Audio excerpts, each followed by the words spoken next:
पति खूब अच्छा कमाता और बड़े घर की ऐश सब था मोहिनी के जीवन में। लेकिन एक चीज जो नहीं थी वो थी सुकून। मेरी बहन और मेरा भाई दोनों गरीब, लेकिन मैं मेरे पास तो नोट की बरसात है। तभी मोहिनी की बहन वीना उसके दरवाजे आ जाती है। अरे मोहिनी कैसी है? मेरे घर में ना सिलेंडर खत्म हो गया है। तेरे पास तो इतने पैसे हैं, भरवा देना मेरा सिलेंडर। पैसे जैसे ही आ जाएंगे मैं दे दूंगी। राकेश आ जाता है। क्या है वीना, ये अपने घर की परेशानी हम लोगों के घर ना गाया करो। तुम्हारी बहन को तुम लोगों पर तरस आ जाता है और वो पैसे देने लग जाती है। मुझे ये बिल्कुल पसंद नहीं है। ओ जीजा जी, नहीं, मैं तो वो बस। अच्छा मैं चलती हूँ। वीना वहाँ से चली जाती है। उसके जाने के बाद अच्छा किया जो आपने सुना दिया। अरे न जाने क्या सोचकर मेरे घर आ जाती है कि जैसे यहाँ तो भंडारा भरा है। अरे कितना तो दे दिया। अच्छा जी जरा 1000 तो देना। वो बिन्नी दीदी है ना, उनके घर जा रही हूँ। उनका पोता हुआ है तो मुंह दिखाई दे दूंगी। हाँ, उन लोगों के आगे तो शो ऑफ किया करो। वो खुद को बड़ा अमीर शो करते हैं ना, दिखा दे कि तू भी किसी से कम नहीं है। हाँ जी, इसी के लिए तो जा रही हूँ। मोहिनी बुआ की बेटी के घर जाती है जहाँ उसके पोते का कार्यक्रम चल रहा होता है। वहाँ वीना भी आई होती है। अरे वीना, क्या जरूरत थी यहाँ आने की? तेरे घर पर गैस नहीं है तो वो भरा लेती। क्या करूँ मोहिनी, बुआ को बुरा लग जाता नहीं जाती तो। वैसे मेरे पास एक जोड़ा बच्चे का कपड़ा रखा था, वही अपनी चांदी के पायल के साथ देने जा रही हूँ। घर पर गैस थी नहीं, सोचा परिवार यहीं खाना खा लेगा, बाकी सुबह का सुबह देखा जाएगा। मोहिनी को बहन पर दया आ जाती है। वो पर्स से 1000 रुपए निकाल कर दे देती है। ले वीना, लेकिन पैसे वापस कर देना, तेरे जीजाजी हिसाब लेते हैं। मोहिनी भी क्या करती, गरीबी में बहन का सहारा ही उसके जीवन जीने का आधार था। फिर एक रोज, सुनिए, भाई के घर बेटी हुई है, मुझे माँ के पास जाना होगा। अरे उस घर में ना कूलर है ना एसी, कैसे रहोगी तुम? हाँ वही सोच रही हूँ कि अकेली जाऊं, बच्चों को साथ ना ले जाऊं। चले जाओ, लेकिन ये जो तुम अपने गरीब परिवार से मिलने चली जाती हो ना, मुझे बिल्कुल अच्छा नहीं लगता। नहीं, मैं भी कैसे मैनेज करती हूँ, लेकिन क्या करूँ। मोहिनी भाई भाभी के घर आती है। मोहिनी कैसे आना हुआ?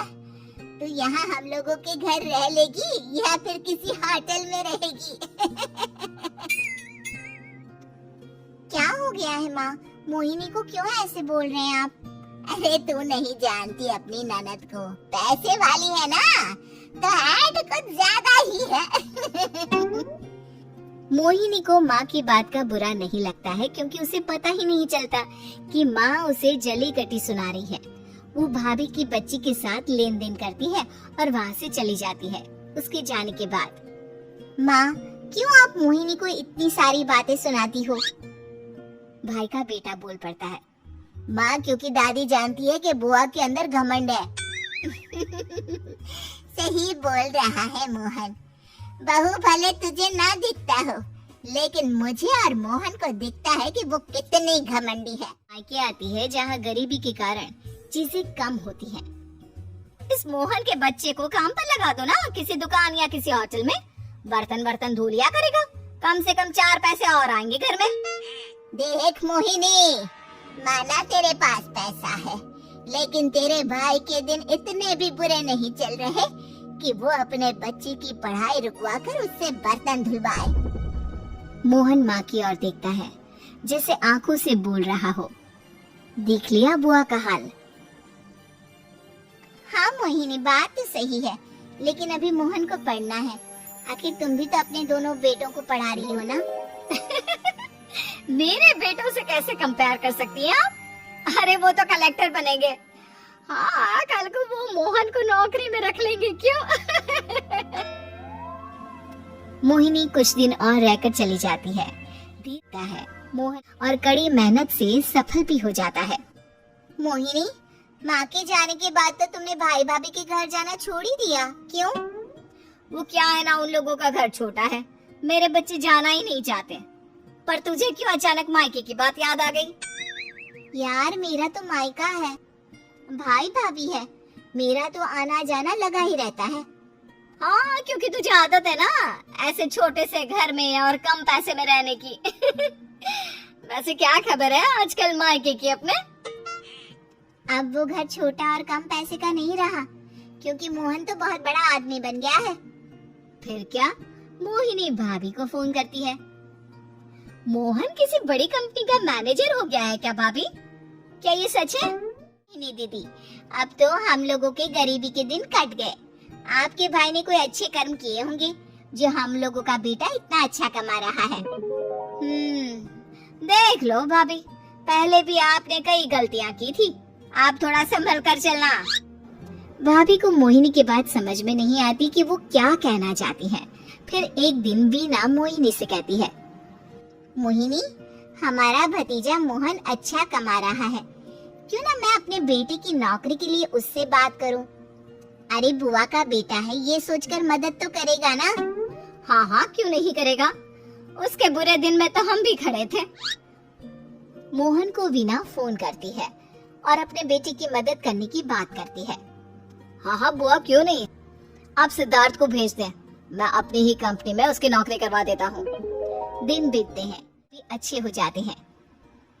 क्या बात है वीना, तूने भी कार ले ली, वो भी इतनी अच्छी?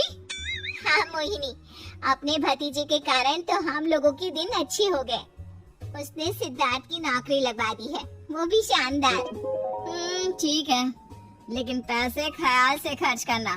तो क्या है ना, पैसे आने आसान है लेकिन संभालने मुश्किल। मोहिनी घर पर अपने पति से बात करती है।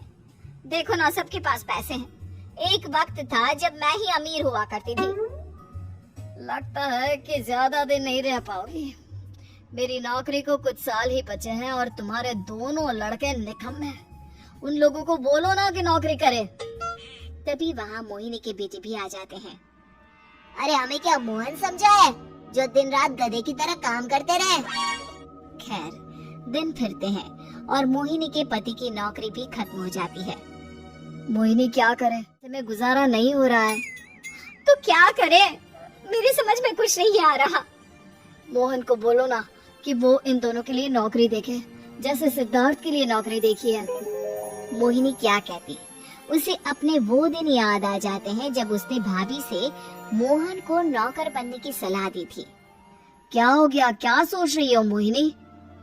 यही कि वक्त कभी भी किसी का भी पलट सकता है, ऊपर वाले से डर कर रहना चाहिए।